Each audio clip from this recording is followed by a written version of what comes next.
Welcome to our channel. Today we how to activate Stake.fish to stake ETH using US-friendly tooling. Quick tutorial step by step clearly. To activate Stake.fish for staking ETH, you'll first need to ensure you have a compatible crypto wallet. Download and install a wallet like MetaMask if you haven't already. Next, set up your wallet by creating a new account and securing it with a strong password. Once your wallet is ready, you need to purchase ETH. You can buy ETH from popular exchanges such as Coinbase or Binance. Ensure the ETH is sent to your newly created wallet address. After your wallet is funded with ETH, navigate to the Stake.fish website. If you don't have an account, create one by providing the necessary details and email verification.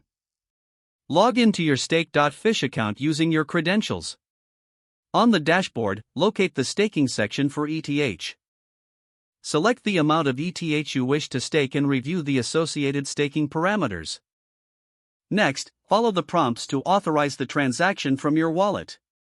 This may involve confirming the transaction through your wallet interface.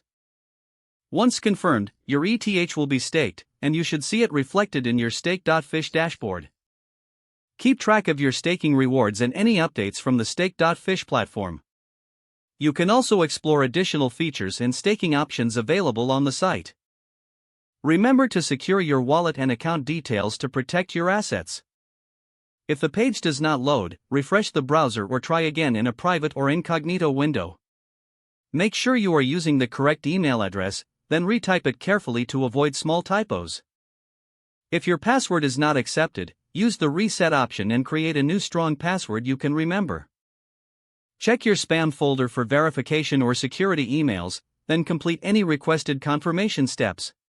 Enable two-factor authentication if available to improve account security and reduce unauthorized access risk. After signing in, review your profile details so your contact information and settings are accurate and current. If you see an error message, note it down and try again after restarting your device and internet connection. Log out when you finish, especially on shared devices, to keep your account and payment information secure.